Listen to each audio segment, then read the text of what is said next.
Common Sense Saving, Episode 8. We know that common sense isn't always that common. Together, let's learn how to be more frugal and save some extra cents.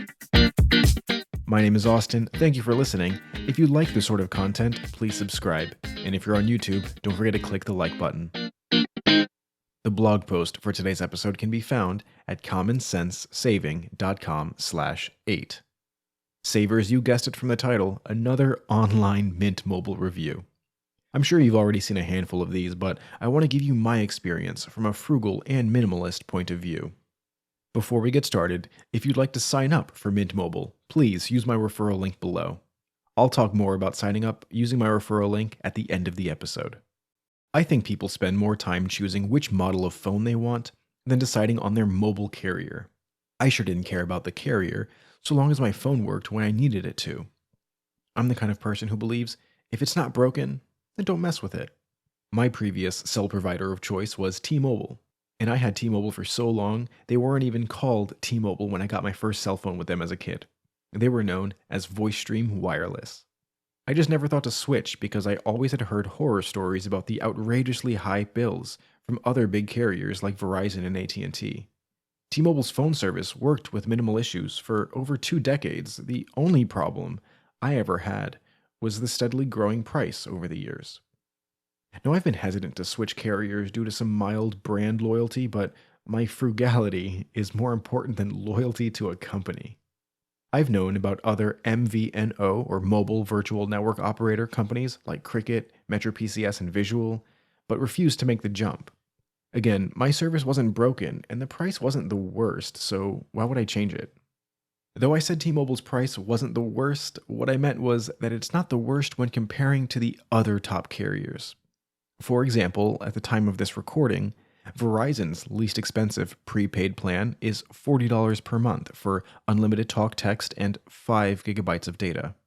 AT&T's least expensive prepaid plan is $50 for unlimited talk, text, and 4 gigabytes of data.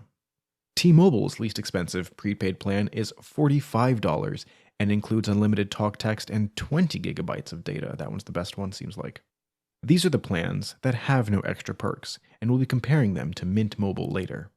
So why did I choose Mint Mobile? Honestly, Mint Mobile is a T-Mobile MVNO, or Mobile Virtual Network Operator. Without getting technical, this just means that the service, Mint Mobile, uses T-Mobile's network infrastructure without roaming access to Verizon or AT&T networks. So if you're in an area with only Verizon and AT&T towers, which likely isn't to happen, you won't have any service. Again, that's likely to not happen. It's not the biggest deal if you're not regularly in areas with few cell towers. For me, that meant identical service. It's not like I was switching to a company that used Verizon towers like Visible or AT&T towers like Cricket. I knew what I was getting into with the T-Mobile infrastructure. Taking the step to finally switch from T-Mobile was difficult, honestly.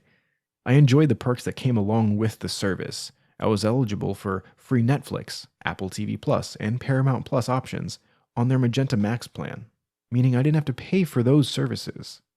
Verizon and AT&T also offer similar streaming benefits, so it seems like T-Mobile and other top carriers win when it comes to perks with add-on services. But when you do the math, are you really saving any money? Mint Mobile has no perks, but that's a good thing. Stripping the fluff from the cell phone plan keeps the prices low. On top of that, Mint Mobile doesn't have any brick or mortar locations, so the company doesn't have to pay rent for the facilities. Again, keeping costs low. They also don't have to pay for the physical infrastructure like the cell phone towers, instead renting the bandwidth space from T-Mobile. So what does Mint Mobile have? To put it simply, Mint Mobile is a no-frills cell service. You get unlimited talk and text on all of their plans, and the only choice you really have to make is how much data do you need. Currently, they have options for 4 gigabytes, 10 gigs, 15 gigs, and unlimited, which is throttled at 35 gigabytes. Prices range from $15 to $30 per month, plus tax, depending on the plan you choose. That's it. No add-ons for extra services that you may not even use, but then still have to pay for. Mint Mobile offers plans for 3, 6, or 12 months. Now, choosing their 12-month plan offers their lowest price options. I have the 12-month 4 gigabyte plan, which, after taxes and fees, comes out to be about $200 for the year, or under $17 per month.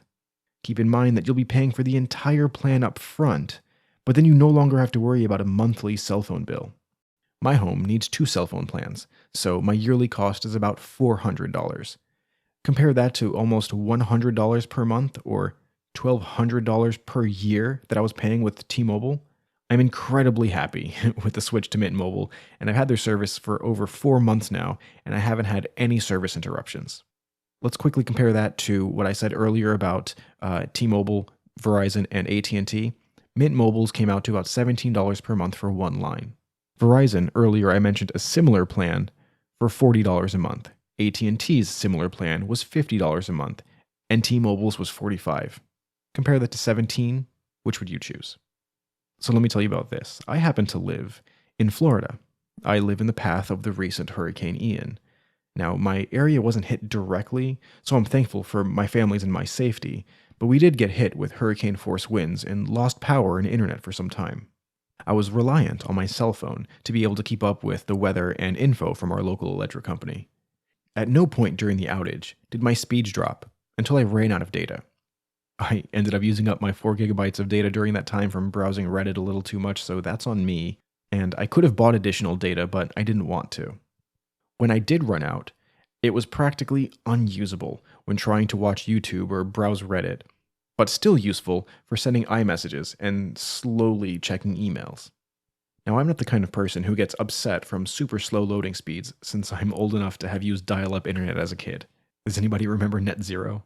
I also understand that the internet, though a necessity in the modern world, is kind of a luxury when it comes to basic needs, and we don't always need to be online and on our phones constantly, but that's a topic for another day. Switching to Mint Mobile was super easy.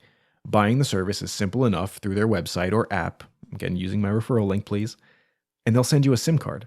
And if you want to keep your phone number, you'll need to keep your current service active and have your current cell phone account number, transfer PIN, and billing zip code to transfer your number. Your carrier can tell you the transfer PIN number and unlock your phone if you just call and ask. Put your new Mint Mobile SIM card in your phone, use the Mint Mobile app, and follow the setup steps to input the transfer information that we got earlier to set up your service. And that's all. It took me less than 10 minutes to set up my phones. Again, I'm happy I made the switch to Mint Mobile, and I think you should too. Please use my referral link to sign up, and you'll get $15 credit to use when you sign up. Savings on savings, and that's a great thing. And if you're on YouTube, the link is in the description below. If you're on the website, the links are in this blog post. Or go to commoncentssaving.com/mintmobile to start saving on your mobile phone bill. Now, question of the episode before we get to the end. Do you have one of the top cell phone carriers, T-Mobile, Verizon, or AT&T? Why do you still have them when there are other, less expensive options out there?